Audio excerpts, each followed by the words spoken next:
You've talked before about the situation where you and Alex were going to get married, and before you did, you're sitting on a couch going through everything that are the things between you guys. And that Yeah. was and that's a good example of like, all right, I feel shame to have this thought and now I'm going to say it. And that's really uncomfortable and that's the reason why people don't. What was that conversation like? Because I think people can benefit from learning about how you guys approach that situation. It was one of the hardest conversations I've had in my whole life. Like, I don't think there's any way around it. I remember we were both so uncomfortable because I don't think either of us at that point in time were nearly as skilled in communication as we are now. But I think that we knew we just have to be able to tell each other everything that we think, everything we're feeling, as uncomfortable as it may be. Otherwise, there's no way this marriage will work in the long term. There's just not. And so, that's a lot of shit. Especially when, we had only met a year prior. I think we'd both had a lot that had happened prior to that. And then that year was really tough and stressful, and so to say everything that we feel like is sitting between us, essentially, like thoughts that sit between us, things that sit between us, situations, it was wildly uncomfortable. Like, I remember being like, God, I wish I had a drink. Like, and I don't think that often, but I was like, this is tough.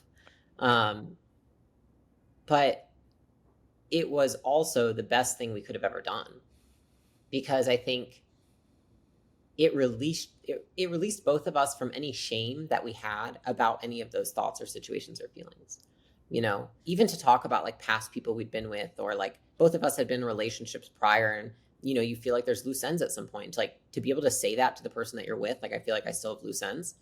It's really hard, because especially when you have a lot that you're doing together, we were building a business together, we're doing all these things.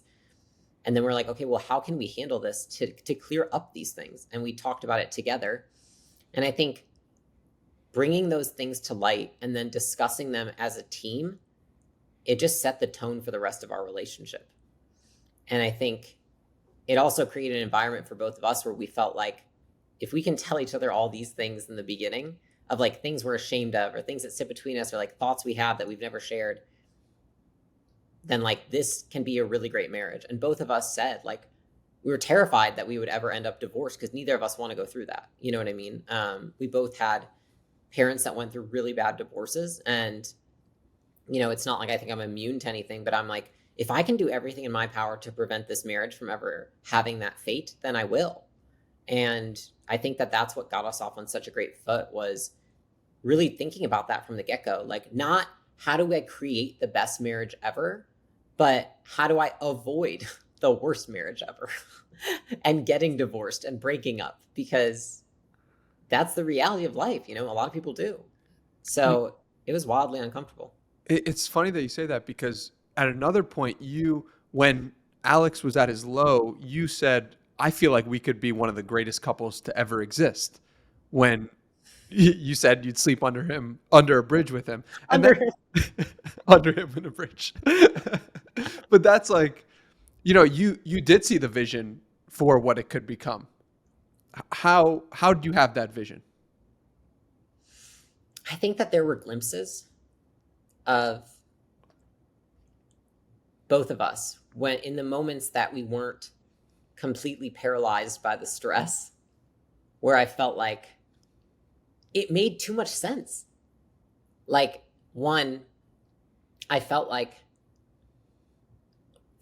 even just from the very beginning, I just felt like I remember like the first feeling after going on a date with Alex was like, he's just so interesting. I just want to keep talking to him. And then after like the second and the third date, I remember thinking like, even if this doesn't work out, I just like want to be friends with this guy. Like, I literally remember thinking that genuinely. I was like, I would love to just be friends with him. And so it felt like,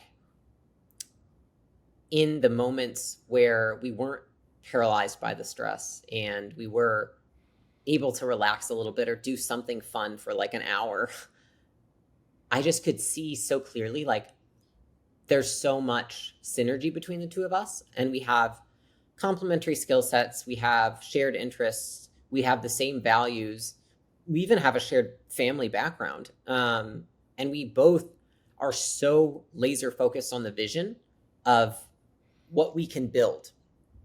And I just felt like there's so much that makes sense here. And in those moments when I would see like a glimpse of him when he wasn't completely immersed in all of the stress of everything that was happening, I was like, if what he tells me is true, which is this is the most stressful time of his entire life, and that he's never felt so awful before, and that he's never been this stressed or not taken girls on dates like this, or, whatever, all these things, then like in those glimpses, if those could become, those little glimpses of time could become what is normal and what is our everyday, then this could be amazing. And I remember articulating that to him and telling him that I felt that way in those moments where it felt like there wasn't any hope and we just felt like everything was going poorly and we were stressed, and because we're both so stressed, we're not great for each other.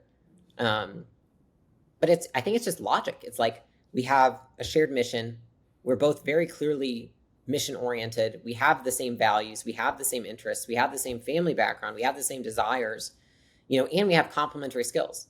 And even we have almost like complementary personalities to each other. Like we really complement each other and have taught each other a ton just from being different in many ways. And I was like, yeah, it would make a lot of sense that this could be something that could go really far, because I remember thinking, I just didn't see many relationships like ours.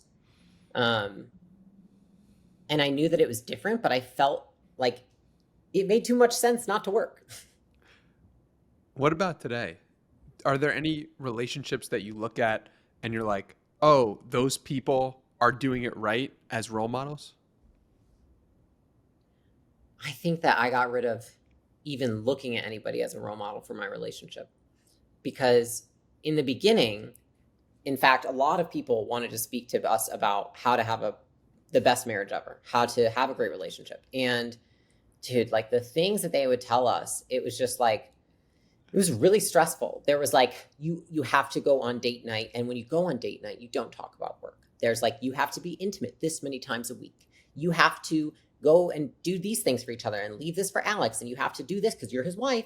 You've got to make sure you cook for him every day. Like, it's crazy the stuff that people would tell us in the beginning. And I think both of us got so caught up in like, well, if some of these people have been married for 20 years, like maybe they're right. And they're pretty successful, And every time that we have tried to play by someone else's rules, I feel like we've lost. But every time that we have sat down and had a conversation of like, what are our rules that we want to play by in this marriage, we have been so happy afterwards. And I think that's how we've done it to even just like to date, is we don't look at anybody else's relationship. We don't read any books. We don't do anything. It's just like, I mean, I'm serious. It's like, what is going to work for us? And what works for us is not what works for other people. Like, we're weird. And like, he's a weird guy. He buys like 1 million pairs of shoes every month and tries them all on. And like, I'm a weird girl. I'm walking friggin' everywhere all day, every day. Like, we're both weird. And so we don't want a normal relationship. Like, I don't want it to look like what someone else's looks like. And I think that what we have found works for us, works really well. But it's all thought of with just first principles, which is like, do we both like this? Do we both feel like this adds to our relationship and adds value to each other's lives? If so, then let's keep doing it. And to other people, they might see it and be like, I can't believe that's how they do these things. But to us, if we like it, is that a problem? I don't think so. So I'm just so much more, I think I used to feel like for myself and for our relationship, I had to do things in a way that other people would understand and accept. I don't care anymore. I'm like, I don't expect anybody to understand why I am the way I am. I don't expect them to understand how our relationship works. And I don't care if they like it or not. I care if I like it. How has becoming more well-known publicly changed the relationship at all, if at all? I mean, I'll be honest. I actually think that it might have made it even... It has done nothing to detract from it. If anything, I think it's been interesting to see how many people think we have a good relationship. And I say that because we've never tried, and we've always said like we don't want to like intentionally put out marriage content or anything like that because we don't. People are like, when are you guys going to drop? They're like, we're never doing a marriage anything. But it's interesting of how many people actually admire our relationship, and I was surprised by that because I think it's not traditional. It's also not what I think works for a lot of people. The only thing that I can gather is just that maybe they can feel that we just totally accept one another. Yeah. I mean, to give you some context for my own life, my parents both work together, have for the past 25 years, still Okay. together, run their own business. And I saw it firsthand. And when I looked at your guys' content on social media, I was like, oh, I know this is going to work out because I see it in my parents. And I've seen it in my parents. And so that's a little no. And what I'm noticing in you guys and what I've noticed with my parents is the same thing of like love and admiration for each other while working on a mission together. And to a lot of people, that seems unusual. To me, I was like, this is just what I grew up with. And I think a lot of people are noticing that, which is really cool. That's cool. Yeah, I do think so. I think it's like a lot of people spend a lot of time trying to change the person that they're with rather than appreciating them for who they are. And I think that has more to do, the person pointing the finger at somebody to change needs to point it back because they're usually the one with like, if you point at anybody and say that they need to change, it's like, what does that say about you? And I think I've just always felt that way. You know what I mean? It's like, if you're ever pointing, I mean, I have people call me and they tell me something about I'm like, yeah, point the finger back, buddy. If you enjoyed this clip, watch the full episode right over here, and don't forget to subscribe.